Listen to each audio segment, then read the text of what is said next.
My name's Fernando Albert Salinas. I'm here with Michael DeLeon, and I'm just going to have you introduce yourself because you do a lot more than I'm able to summarize in a short amount of time. So, Michael, can you give us a little bit about what you're doing right now in life? Sure. I founded a nonprofit organization called Steered Straight. Steered, past tense of steered straight. After spending 12 years incarcerated, after a life of addiction, gang involvement, crime, everything that goes along with drug addiction, 12 years in prison. When I was in prison, I had the privilege or the curse of running a program called Scared Straight. It was in East Jersey State Prison, Rahway, New Jersey. It's been around since 1968. Was turned into a number of TV shows, a reality TV show on A&E that I got a chance to consult on actually for 5 seasons. But Scared Straight, beyond Scared Straight, that negative reinforcement stuff doesn't work. How do you keep kids off drugs? How do you keep kids from a life of addiction? How do you keep kids off that path? And there's a lot of people with a lot of opinions, and nothing works for every kid. Cookie cutter approaches never work because we're all different human beings. Boys are different than girls, all different cultures, classes, races, socioeconomic differences. So there's no approach that works for everyone. In fact, there was a professor of mine at Rutgers University that wrote a book about the Scared Straight program. He studied Scared Straight and its outcomes of over 25 years of kids who went into the prisons. It was called Scared Straight, the Panacea Phenomenon. Panacea is a solution, one size fits all. This is just going to be the solution for every single person. And it was a phenomenon that people thought you could bring kids into a prison and scare the hell out of them and turn their whole life around. What he found out was 80%, 8 out of 10 of the kids who went into that program ended up in prison, 80%. And 15% of those kids, they died before their 18th birthday. They were shot, stabbed, overdosed. You have trauma. You have mental health. You have mental illness. You have underlying issues. Drugs are very rarely the problem. They become the problem. They became a problem for me. I was a drug addict, but drugs weren't my problem. Drugs were what I mistakenly and erroneously used to solve my problems. And my problems were trauma, childhood sexual abuse, childhood physical abuse, true, deep-seated mental illness that developed, and drugs fueled it. Very rarely will you ever find mental illness without drugs. Almost never. And you will never find drug addiction without underlying trauma and underlying mental illness. So when we say we have a mental illness crisis in our country, to avoid addressing drugs, there is no homelessness without drugs. People say homelessness is a housing problem. No, it isn't. It's an addiction problem. We have to address mental illness and addiction. Addressing either one without addressing the other is an absolute futile folly that will gain nothing and will only spin wheels, spend money, and hurt people. So a life of addiction for me began at age 11. That's where it all began. I was being physically abused. I was being sexually abused by a monster pedophile in our school district that I was taken to for counseling. And a 17-year-old kid gave me a cigarette. I was 11 years of age. A cigarette, nicotine, a stimulant. And I was provided alcohol in the same week, a depressant. And then I was given a joint, 1975. THC potency in marijuana in 1975 was about 2 to 3%. Okay. That's what marijuana was, a plant, cannabis. 2 to 3% in a joint.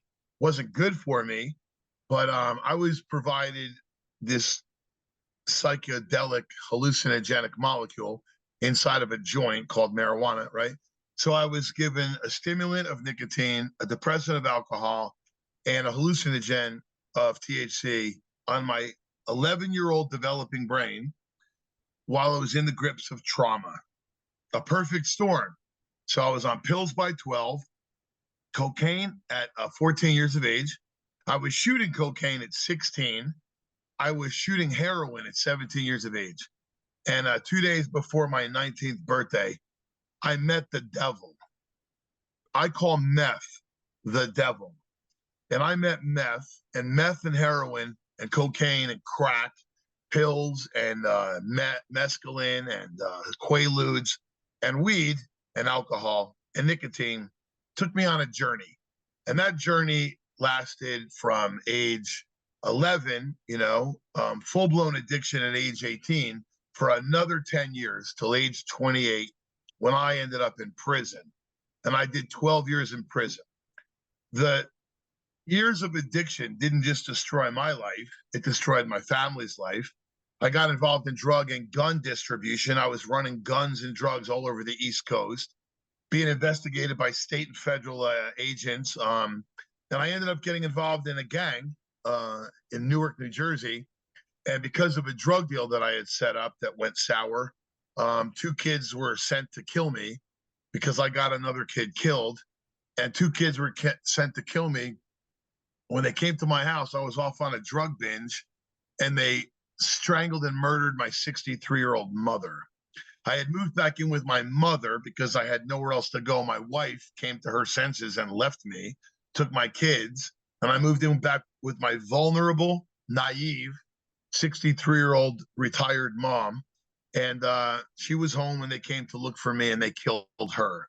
So the case with the incompetence of law enforcement, not that all law enforcement is incompetent, absolutely not, but the law enforcement and the detectives in the prosecutor's office that was housed in our town failed to investigate the case, and they built the case on me. And I ended up going to prison on a plea bargain for 5 years. 5 years I went to prison. I was released from prison after 5 years, tagged on 5 years probation to keep me on the straight and narrow. And 10 weeks after release from prison, I was in a violent car accident, and I actually broke my neck. I was home from prison about 7 weeks. I was home from prison, and I'm sitting in the hospital in full-blown traction with a broken neck, 3 cracked cervical vertebrae. I didn't have any insurance. I needed neck surgery. So the hospital was going to seek approval through charity care. And they sent me home with a harness and a neck brace on and instructed my wife how to keep me stable with a broken neck at home until they could get my surgery approved. And the ER doctor and the spinal surgeon at St. Francis Hospital in Trenton, New Jersey, sent me home with 7 bottles of medication. And one of those bottles of medication was an industrial size 360 80 milligram OxyContin. So a heroin, meth, and cocaine addict, clean off drugs for 5 years and 7 weeks, is handed a bottle of pure heroin. That's what Oxy 80 is. I was off to the races all over again. And I was shooting meth and heroin within 10 days of getting home, because Oxy 80s on the street are worth about $75. And that is about 5 bundles of dope for me. So I was shooting heroin and meth all over again. I ended up violating the probation, and I was sent back to prison. And I did 7 more years. So I took a 5-year gift and I turned it into a 12-year nightmare. When I went back to prison, it was time for self-reflection. I'm in prison again. How did I get here? How did I get back here? And I never, ever addressed my addiction. I never addressed my addict behavior. My criminal thinking was a result of my addict behavior. I wasn't a criminal. I wasn't a bad person, but I did bad things because of my addiction. People say our prisons are full of addicts. who are incarcerated because of their addiction. And that's not true. Our prisons are full of addicts who are incarcerated for committing crimes under the influence of drugs and alcohol, or committing crimes to get more drugs and alcohol. We're not locked up because we're addicts. We're locked up because we commit crime because we're addicts. And there's a big difference. And people have to come together to solve this problem, because we can't solve it with talking points. The politicians are never going to solve anything. Our government's never going to solve anything. Republican or Democrat, Ronald Reagan said the scariest words in the English language are, "Hi, I'm from the government and I'm here to help," right? We've been arguing over criminal justice reform. We've been arguing over supply versus demand. We've been arguing over the talking point, the war on drugs, for decades and decades and decades. And here we are in 2024, having just completed the worst addiction year in American history. We lost more people to drug death than in any year in American history. And the fastest growing demographic dying from fentanyl poisoning is 14 years of age and younger. And we just had the highest suicide rate among adolescents in American history. And what are we doing to solve this problem? Well, Oregon and Washington have decriminalized all drugs. So you can get caught with an ounce of heroin on the front seat of your car, and the cop's not even taking the drugs, and you're not going to jail. And people really believe that that's helping the addict. Well, yesterday, Portland just declared a state of emergency. Okay. The two states with the highest increase in fentanyl death in the last 12 months is Oregon and Washington. And that's not a coincidence. That's a causal factor. Decriminalizing and legalizing drugs doesn't solve drug addiction. It pours gasoline on it. So people have to understand the reality of this issue. And as a kid who was sexually raped by a pedophile monster in my school district, beat half to death by two family members who thought that was the way to toughen me up, handed drugs at age 11, that's what cigarettes are, drugs, nicotine, alcohol, and marijuana, put on a path to addiction that lasts for the next 17 years, spends 12 years in prison, is introduced to a negative reinforcement program, Scared Straight, Beyond Scared Straight, and then for the last 18 years, I've been going into schools all across the country, talking to kids about the path to avoid. I want to get everyone together. I love Democrats and I love Republicans. I love Christians and I love atheists. I love white and black and brown people. I love Asians and Jews, and I love everybody. I want everybody to win. I want everybody to live their best life. And I want kids to grow up to be who Almighty God created them to become. And when you put legal nicotine, synthetic, in an electronic device, flavor it mango, and market it to middle school kids, when you legalize marijuana with no caps on THC, no regulation whatsoever, and every single state has different guidelines on what marijuana is and what it can be, when you get the Republicans and the Democrats to come together on the 2018 Farm Bill, orchestrated by Mitch McConnell, and he buries hemp legalization in the Farm Bill and thereby legalizes marijuana in all 50 states with zero regulation and zero age restriction, and no one understands what's taking place, while we have COVID shut the country down, and we disconnect all children from their peers, all children from their sports, all children from their friends, and we're walking around with masks on and socially distancing while Fauci's telling us to put, vaccines in our arm, and then half the country who watches CNN and half the country who watches Fox News can't come together, and the kids' mental health crisis is exploding while all this drugs is being fueled, and we're all locked down watching Netflix, and every liquor store in America is open because alcohol is deemed an essential product, and every liquor store is deemed an essential business, and alcohol consumption skyrockets. while no one can go to an AA or an NA meeting, you're just supposed to go to Zoom. It's mind-boggling. Like, somebody should make a movie about this. Somebody should write a book about this. We are in a crisis of epic proportions, and the people who profit from it, one of the things that happened through this COVID experience and the years since COVID kind of dissipated has been this massive separation between those who have and those who don't. And the separation of socioeconomic means the billionaires and the millionaires made more money. And now we got people struggling from paycheck to paycheck. And they just said 2 days ago, 60% of America is living below the means, not the poverty line, but the medium income line. And drug use is fueling this crisis. We can't come together because we're supposed to disagree. Listen, our kids are suffering. Everywhere I go, I speak in all 50 states. I've spoken all 50 states before COVID, and I've spoken all 50 states after COVID. This past year, we just finished, I did 678 schools in 12 months, 678 schools. It wasn't my record. My record was the year before COVID, 2019. I did 708 schools. I just surpassed 15 million kids. 15 million kids I have spoken before in their schools. I haven't personally spoken to 15 million kids. That would be an impossibility in a lifetime.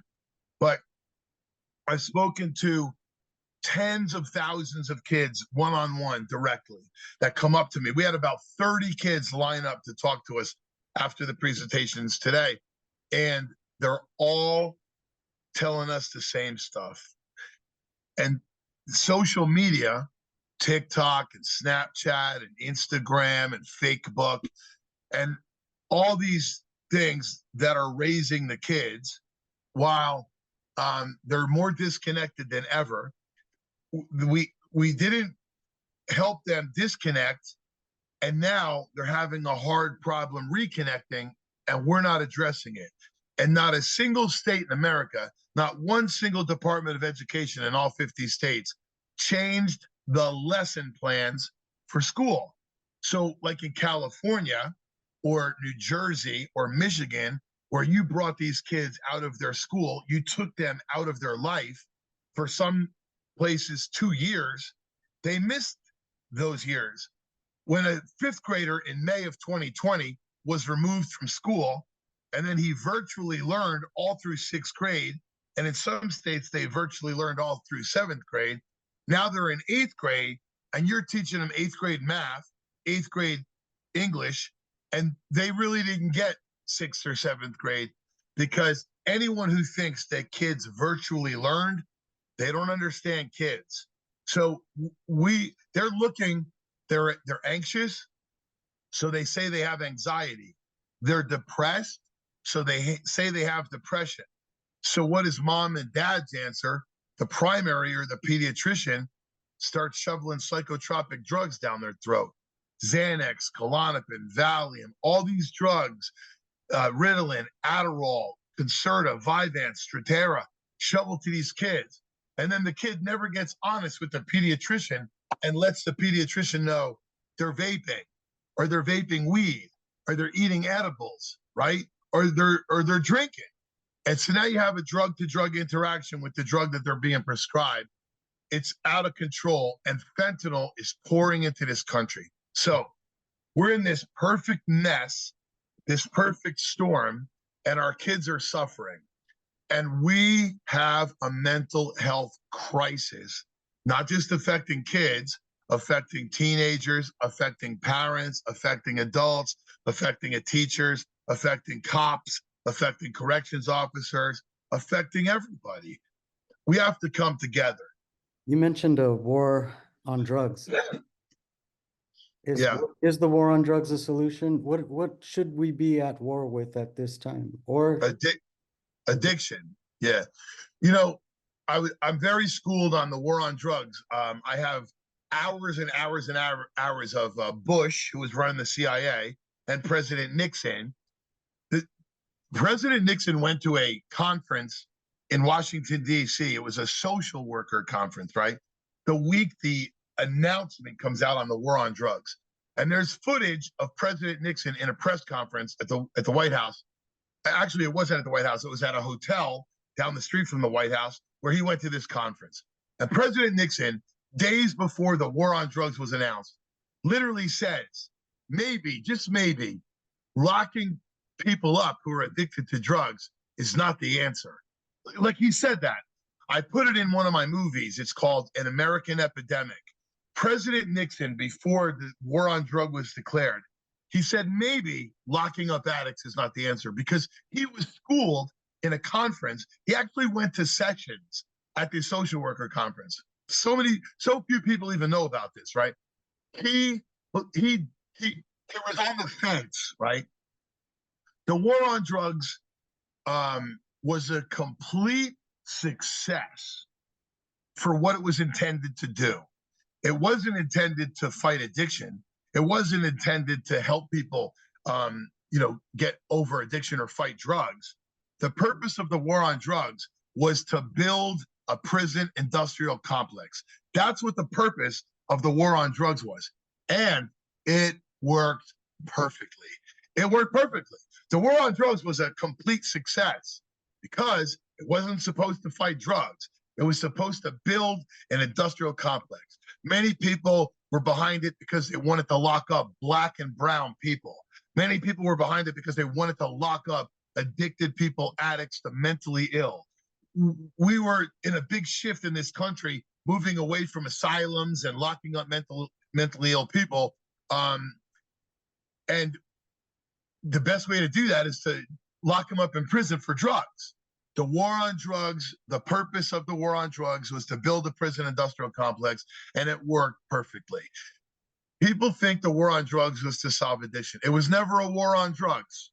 The war on drugs was a war on drug addicts and the mentally ill and the minorities population in America. And we went from a minority prison population of about 30% to a minority prison population of about 70%. It worked perfectly. And no one wants to tell the truth and face the truth, right? The war on drugs is not the answer. We've also been arguing over supply versus demand. We've never really fought the supply. I know the CIA and the DEA and the Justice Department have been touting all the things that we're doing, the narco. All you got to do is watch Cowboy Junkies and all the narco shows. All you got to do is watch every show about cartels and realize we didn't do anything. We funded the Justice Department. We funded law enforcement. We lined their pockets and we built the cartels. And the supply is never going to go away. As long as demand is there, you will always have supply because it's about money and power. So supply is always going to be there. Demand is the only thing we can fight. And we're not fighting demand. We're fueling it. We're fueling it. As long as we keep building more and more addicts, as long as we keep creating more and more addicts in our children, the supply is going to keep coming in here. And the CIA and the DEA and the Justice Department and the prosecutors and the defense attorneys and the cops and the judges and the probation officers and the parole officers and the corrections officers and the prisons and the private prisons is just going to keep exploding. It's going to keep exploding. And they're going to keep making money. And kids are going to keep dying. They don't want to solve mental health. When I say they, a lot of people hear like the deep state. Oh, you're a conspiracy theorist. I'm a conspiracy theorist. Okay. I need to find some new conspiracies because every damn conspiracy theory I have has all come true. People have to get honest. And I'm telling you, in America, honesty is like a vintage character trait, a vintage character trait. Who wants to get honest? Who wants to tell the truth? And then when you tell the truth, people want to attack you, the woke community, or this left, or this progressive, or this socialist, or this right wing, or this, Sean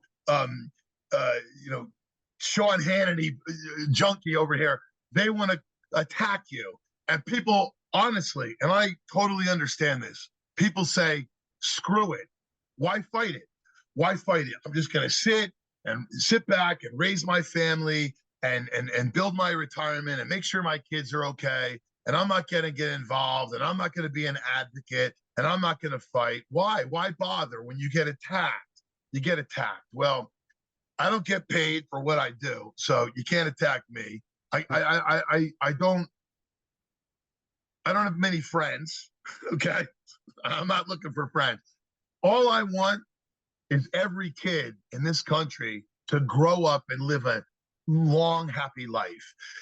I don't want every kid to become a millionaire. I don't want every kid to play in the NFL. I don't want every kid to win American Idol. But the kids who have that kind of talent and ability, I want them to reach those goals and dreams. And I want kids to grow up to be nurses and social workers and counselors and teachers and cops and corrections officers and welders and plumbers and carpenters. I want kids to grow up to live great lives. I want this crisis to stop. I want people to get honest. I want to stop seeing people attacking each other and killing each other and beating each other and stabbing each other. This is all created by drugs, mental health, suicide, all created by drugs. And I won't say who they is whoever you think it is, but there is an entity in this world. Some people say Soros, some people say progressives, some people say the left, some people say the deep state, whatever. They don't want this to stop. It's never going to stop unless we empower and educate our young people, our kids. So we've got to get to them young. Some years ago, someone was talking about nuclear power, right? And how nuclear power is so fantastic, and it's better than any other fossil fuel and windmills and green solar panels, nuclear power. And someone said, yeah, but it takes so long to build a nuclear power plant that we don't see the benefit of the nuclear power plant for like 10 years. So we need to do something right now. And the person said, maybe if we built the damn nuclear power plants 10 years ago when we started talking about this problem, we'd have nuclear power plants right now. And there's an old Chinese proverb that say the two best times to plant a tree is today and 30 years ago. Because if we planted the tree 30 years ago, we'd have shade right now, right? We'd have shade. We have to build some nuclear power plants, and we got to plant some trees. So the benefit of educating the kids right now, when I'm in front of middle school kids and elementary school kids and even high school kids, we're not going to see the benefit of those kids saying no to drugs for 10 years. But if we don't get to these kids right now, and we just kept throwing Suboxone on these people and methadone on these people and needle exchange programs on these people and safe injection sites on these people, as long as we keep, throwing this out at this population, and we forget the population that's going to be the new population of addicts, we're wasting our time. There was a guy standing on the riverbank, right? And he was fishing. And there was a guy drowning, flailing in the water down the river. He was drowning. And the guy threw his pole down and jumped in and saved him. And brings the guy to shore, gives him mouth to mouth, right? He saves him. And he looks up, and there's another person in the water, flailing. And he jumps in, swims out, and gets that person and brings them back. And he saves them. And just as he's getting the person to shore, he sees another one. And he jumps into the water, goes out there. He's getting tired. He saved 3 people from drowning. And he brings them to the shore. And now he looks up, and there's 2 more people. And he's like, holy cow, I don't got enough people to save these people, right? Maybe, just maybe, if we go upriver and find out why these damn people are jumping in the river in the first place, maybe we wouldn't be down here trying to figure out how to save the ones who are drowned.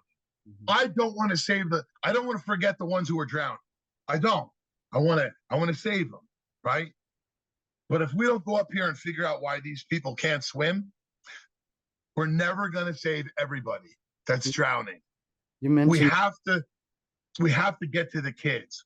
My grandmother used to say, and a lot of our grandmothers used to say, Fernando, I bet your grandmother used to say this, an ounce of prevention is worth a pound of cure. But we don't use that anymore. We don't use that theory anymore. We just don't have solutions, and we just complain about it. And sometimes people sit back and they say, this is horrible, Fernando. this is horrible. Somebody should do something about this. Somebody who? Who would you like to do something about this? Well, I decided I was going to be somebody. I have not only an incredible story, but I have a lesson from the story. And for the last 18 years, I've been going into schools and talking to kids. And for the last 7 years, I've been using curriculum and continuing education for kids and empowering them. And we have hundreds and hundreds and hundreds of letters from the 10,700 schools that I've been into so far of kids. We just got a letter from a lady who's a social worker, just got her master's in social work, and she had a kid that she was that attempted suicide, and she's been working with this kid and turned his whole life around. And this kid said to her, "You saved my life." So she wrote us a letter, and she said, "I want you to show this to Michael DeLeon, because I was a drug addict a sophomore year in high school. I was a drug addict. I was harming myself, cutting myself, and he came to our school, and he sat with me after a presentation, and he talked to me. And he made me download an app on my phone that would educate me about drugs. And he encouraged me. And I got off drugs. And now today I was able to save the life of a kid who wanted to commit suicide because he saved my life many, many years ago. And I don't pat myself on the back because honestly, at the end of the day, I didn't do anything. Almighty God did it. Almighty God did it. He just used me as a vessel. I want to get everybody together on the same boat so we can fight this problem together. Some people say we're all in the same boat, but we're not. We're all in the same storm, but we're not in the same boat. And some people got motorboats with dual engines and they're just fine. Some people got yachts, okay? And then some of us are in canoes with holes in it, and we're taking cups and we're trying to throw the water out of our damn canoe. And then some of us got too many people in our boat, and we got family members hanging on to the edge of the boat while people are running by us with dual, outboard motors, and they're fine. We all got to get in the same boat, and we all got to fight this problem together. And I know I can't do this. There's 107,000 middle schools and high schools in America. That doesn't count elementary schools, Christian schools, charter schools, private schools, 107,000 schools. I can't hit them all. I got 6 speakers. We'll never hit them all. I need help, and I want to come into Ventura County. I want to put our programs in all the schools, and I want to get amazing people that have stories that can be taught how to teach those stories, and we all come together. Instead of trying to file grants and write grants to fund our admin costs, fueling and funding programs that have been around for 50, 60 years. $1 billion is spent on the DARE program in this country still to this day. And I'm not disparaging law enforcement because 75% of them are total heroes, but we're funding $1 billion a year to the DARE program, and every single study will show you how the DARE program doesn't work. It's ineffective. Now, it can be changed. It could be expanded. The DARE program doesn't need to stop where it stops. It needs to continue through 8th grade and high school, but it needs to be changed where the cop has a convict come in, and now we have the cop and the convict take these kids in programs through middle school and high school. DARE should start earlier. It humanizes a police officer. It's fine, but it needs to be changed. For instance, the DARE program took marijuana out of its program. How do you take the #1 gateway drug, door-opening drug of all, next to nicotine, and take it out of your drug awareness, resistance, and education program? It's absurd.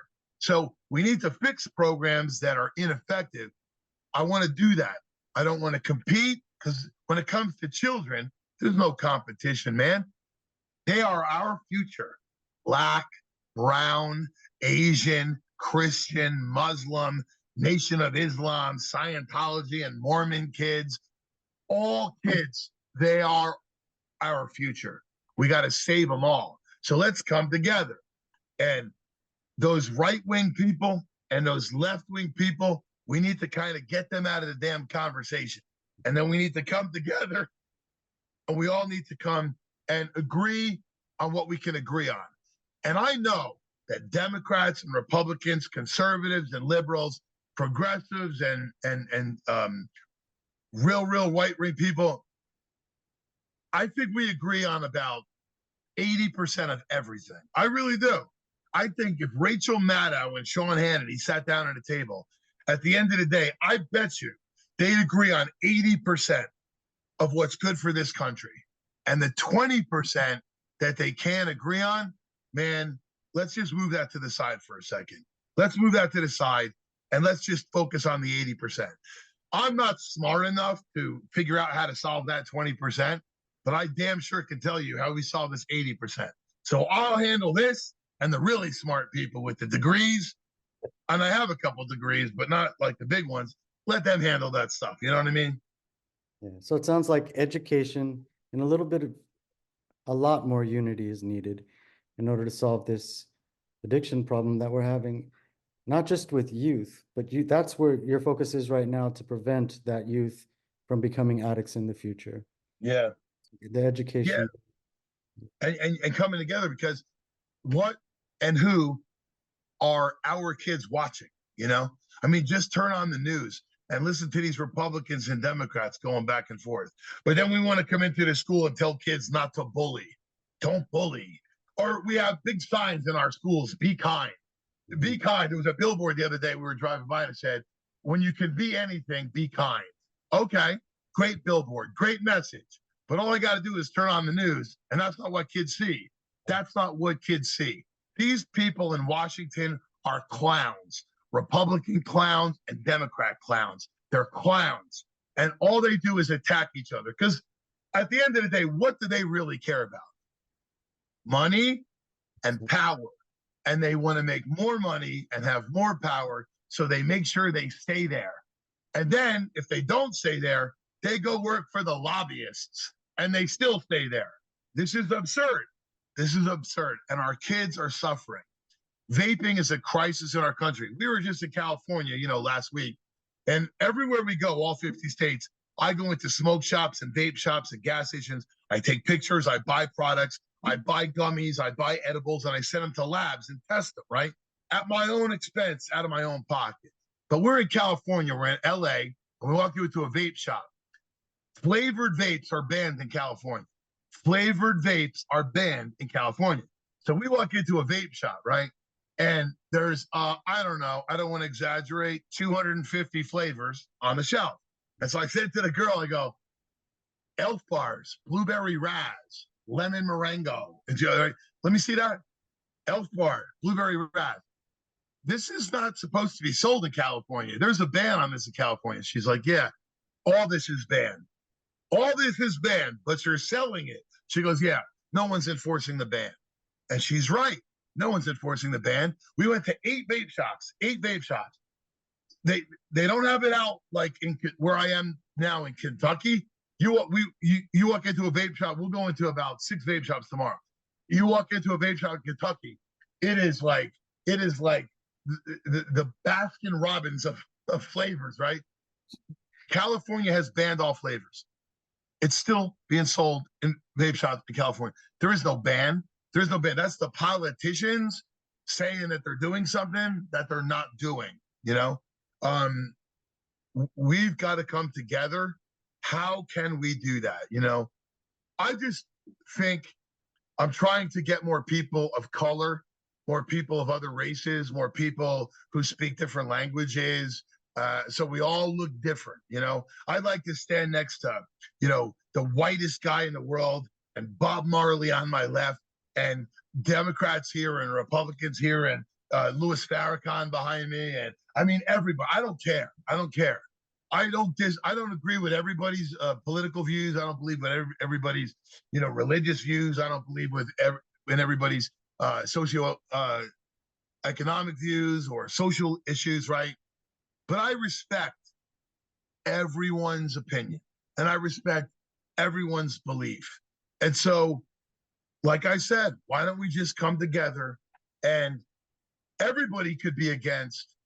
I was watching a video on Monday of 6 African-American kids in Cincinnati who, for no reason, ran behind this white guy who was walking down the street, and they all beat him half to death. Just beat him for no reason.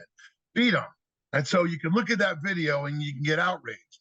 I went to a screening in LA of an incredible movie called Ruskin about the man who actually put together the Martin Luther King March in '64, right? He's the guy who really orchestrated the big Come to Washington March for Martin Luther King Jr. And the videos that were being shown of African-American males being beat by white cops and African-Americans and Hispanics being sprayed down by hoses.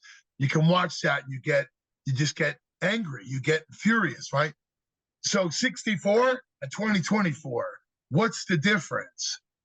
This is all part of the ideology and the division that fuels all this separation and prevents us from becoming united. We got to become united.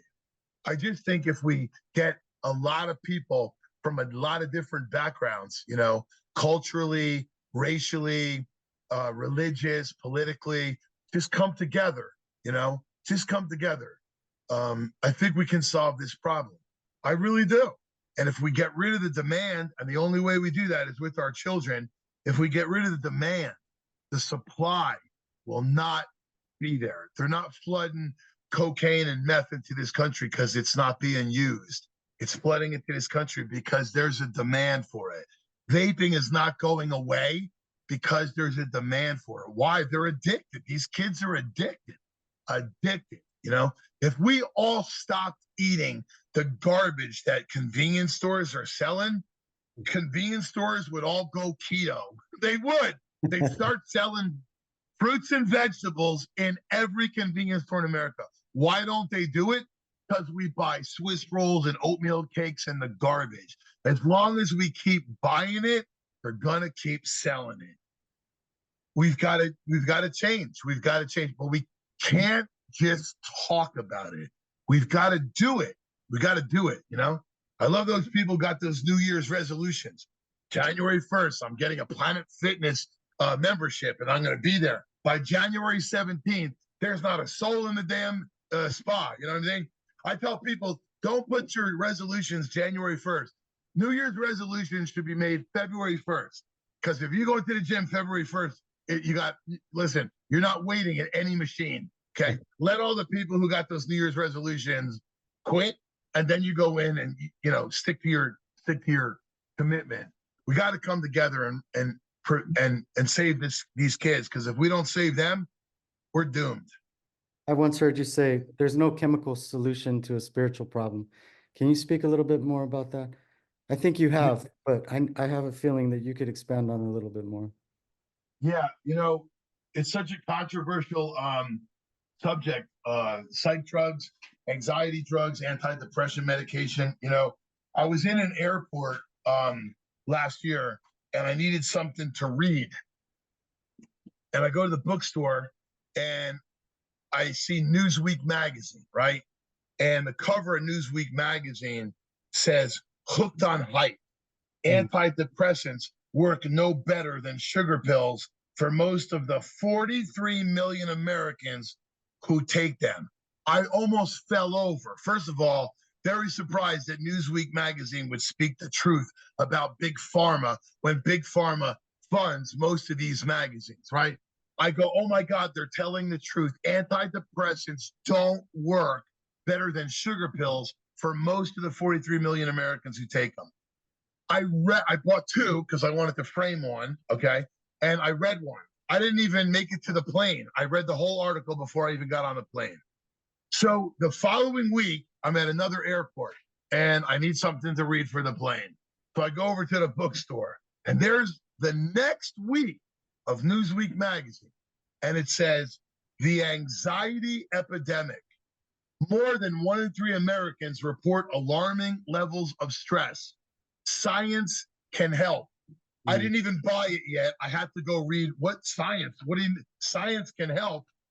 Oh, antidepressant medication. 1 week apart, Newsweek magazine, 1 week apart, prints the truth, and then Big Pharma gets them to retract the truth and print a lie the following week. Now, anybody who's ever worked in magazines knows you don't get a cover done in 1 week.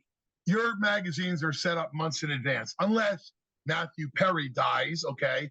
Michael Jackson dies, Taylor Hawkins dies, Robin Williams dies, then boom, everybody comes in and they get that magazine changed. And then the magazine that was scheduled for that week gets bumped a week. But Newsweek magazine prints the truth, and 1 week later, Big Pharma says, retract the truth and print our truth. I'm not a doctor, so I don't even play one on TV, right? I don't give medical advice. If you get advice from your doctor and you buy it hook, line, and sinker, and you don't WebMD, Google check it, Google fact it, go to YouTube and watch videos of other people who are taking the medication that the doctor just prescribed to you. If you take your doctor's advice and you don't go see a second doctor and a third doctor and get other opinions, okay, that's fine. If you believe that you can put a pill in your mouth, okay, and solve all your problems, okay. If you can believe, look at Ozempic, right? A diabetes medication that people are plunging into their bellies because they don't want to eat better, right? Ozempic is going to take all my weight away. Now, maybe, just maybe, sugar and carbs, you cut down, you take a walk in the morning, you stop feeding yourself a gallon of ice cream 15 minutes before you go to bed, you sit on Facebook for an hour before you go to sleep, and then you hit the snooze button 10 times every morning, you get up and you eat cereal and Cinnabon, and you go to Starbucks for coffee. But Ozempic is what you need in your belly. Okay, so America wants a instant solution, okay? They want a quick fix. Nobody wants to put the work in, right? The only place success comes before work is in the dictionary. S is before W, success is before work. You want to achieve success, you have to work at it. We want to put a pill in our mouth and solve our problem. And 60% of television commercials in this country are pharmaceutical funded. So our televisions and our TV shows and our videos are funded and fueled by Big Pharma. And they're telling us a pill fixes this, a pill fixes that. Same thing for addiction. You want to put the heroin addict on methadone. You want to put the heroin addict on Suboxone or Subutex, okay? Or buprenorphine. Okay, it's a tool. Use the tool. But you can't use a tool to solve the problem. You can only use a tool to assist you in solving your problem. There's no chemical solution for a spiritual problem. There's only a spiritual one. And that's spiritual principles, wholeness, wellness. I mean, people accept this, but they don't act on it. There's no profit in getting people well. Our doctors, our nurses, our hospitals, they don't want to get people well. They want to keep people sick. Big Pharma has one objective: profits for the shareholders. So putting you on a medication for a month and solving your problem, that's not what they want. They want you on a medication the rest of your life. Now, type 1 diabetes, certain illnesses, absolutely. People got to be on, little kids with type 1 diabetes, they got to be on insulin. They got to wear things on their arm the rest of their life. That's this much of the problem. Do antidepressants, anti-anxiety medication, stimulants help some people, mood stabilizers? This many. But that's not what we're doing. We're prescribing everybody a chemical solution to a spiritual problem. That's why they said the truth. Sugar pills work better than anxiety medication, but still people take anxiety medication. Right. I have a feeling that you're going to continue building allies, and you're just going to keep reaching more and more people. I typically ask, like, if you could make any change in the world as a closing question, if there's any change you can make, but I hear the change you want to make. If something happens and finally we end addiction, what's the next big project you're going to work on? What's the next solution for the world that you're going to chase after? I mean, I want to change, people used to say we have the best education system in the world. We really don't. We really don't. But then how is that measured, right? How is that measured? calculus and geometry, and people say China and India and these different countries have better math scores and reading scores. We need to teach kids in school empathy, understanding, celebrating our differences. Almighty God was the greatest author. He made us all different. I know not everybody's got 10 fingers. There's people born with less fingers. We lose fingers, right? But pretty much everybody's got 10 fingers. And not one of the prints match. Not one of your fingerprints match, okay? Each other. And then not one print on our hands, Fernando, none of your prints match mine. If I print my 10 fingers, print your 10 fingers, none of them match. If we take our 20 prints and we go across the globe, 8 billion people, there's not a single print that matches. None of our DNA in 8 billion people match.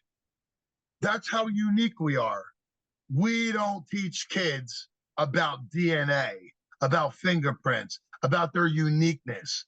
We don't teach them to celebrate our differences.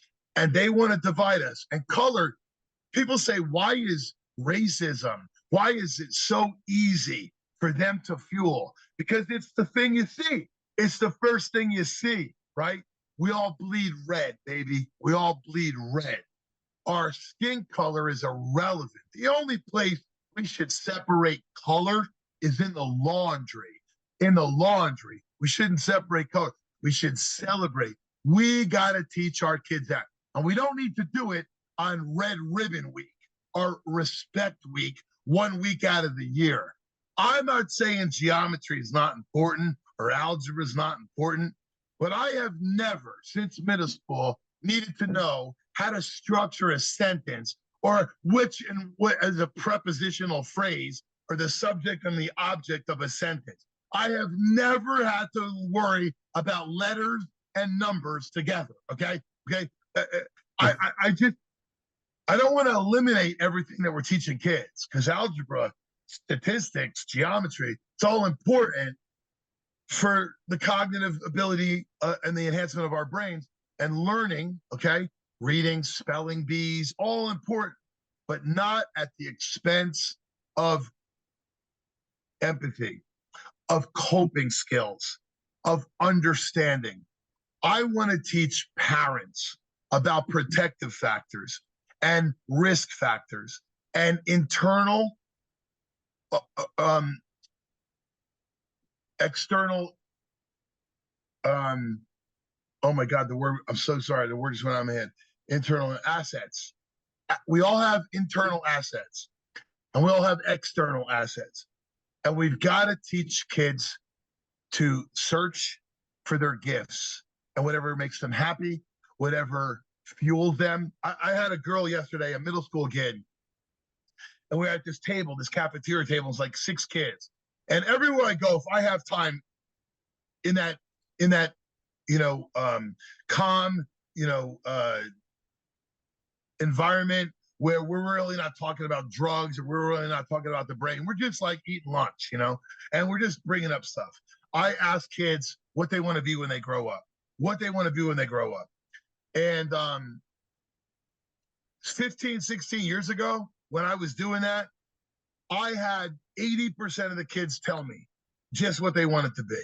80% tell me just like that. And 20% would say, well, I don't know. Okay, now I have to press the kids and say, I don't know. Wait a minute. Pretend I had a crystal ball. I got this crystal ball, right? And I can make you anything you want to be in the whole world. You can be anything you want to be in the whole world. Whether you have the talent for it or not, what would you be? And about 10% of the kids now would answer, oh, I'd be Michael Jordan. I didn't say who would you be. I said, what would you be? I'd be Michael Jordan. Okay, so you'd win the NBA championship 6 rings, right? Or I'd be Taylor Swift. Okay, you'd cut an album. You tour the world. You win American Idol, whatever. I get it, right? If you tell kids they can dream, they're going to dream. And they're going to, fulfill that wish in their mind, right? Now, when I ask kids what they want to be when they grow up, it's about 50-50. About half the kids will tell me instantly what they want to be, and half the kids will say, I don't know. I don't care if I'm in rural Kentucky, if I'm in the mountains of Idaho, or if I'm in Los Angeles. Okay, I was in West Covina the other day, and I asked the kids, I just know a lot of times, first generation Americans, like they just immigrated and they're living in LA County. They're going to school in West Covina. They learn English, right? Their parents don't speak English. What do you want to be when you grow up? Even they half say they don't know. So I press them, But I had this one girl, she's listening, and she wouldn't say anything. She wouldn't pipe in, she wouldn't interrupt, she wouldn't talk. So I was kind of just watching her, and I talked to every kid except her. And I said, "What's your name?" And she looks at me, she's like, "Why are you talking to me?" Right? I said, What's your name? She said, Elba. I said, "Oh, okay. What do you want to do when you grow up?" And she's like, "I don't know." And I said, "Well, what do you enjoy? What do you like?" And she's like this. I said, "Do you have pets?" She goes, and the smile. "Yeah. What do you have?" She's like, "I have a dog."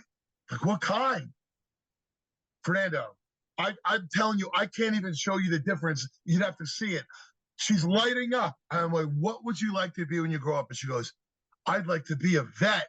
Like, on fire. She went from introverted to extroverted because somebody started talking to her about what makes her happy. Mark Twain said, "The two most important days of your life are the day you're born and the day you find out why." The day you're born and the day you find out why. I would like society to start raising kids to start seeking the purpose for their life. Why are they here? And start fueling that in elementary school and middle school. Because if we did, we would change education forever. And I'm not saying get rid of what we're teaching. I'm saying some of this stuff we can pull out, and we can put coping skills, and we could put empathy, and we could put getting along, and we wouldn't have to have billboards that say "be kind." We wouldn't have to tell kids to be kind. They'd be kind. Because if you see a 3-year-old black, dark-skinned boy and a 3-year-old lily white boy, and they're at a playground together, they're playing like they're brothers. They're playing like they're best friends. Society tells them that they have to be different. And they're different. They got 10 different fingerprints on each of their hands. The skin color's different. But you know what? They ain't different. They ain't different. They're the same. And we gotta go back to that. We can't talk about it. We gotta do it. So I'm doing it every single day, but I can't do it alone. I'd like to come in Ventura County. I'd like to implement all the stuff that I've done and developed and throw it into this system and work with the correction system and the jail system, work with the health department, work with the men, and everybody's in their silos. What you asked me, that's what I want to change with kids. But what I want to change with community is get everybody out of their damn silos. You got to start working with them together. Let's all come together and let's all fuel each other and help each other. Because when we help each other, we get everything that we need and get everything that we want. Thank you for your time, Michael. I know you're a busy guy. I feel like I'm kept you up late. I know you're going from one meeting to the next, but every word that came out of your mouth for me was words of wisdom. So I appreciate your time. I appreciate you. And yeah, unity, education, empathy, a lot of key words I'm going to take with me tonight. You got it, brother. Thank you.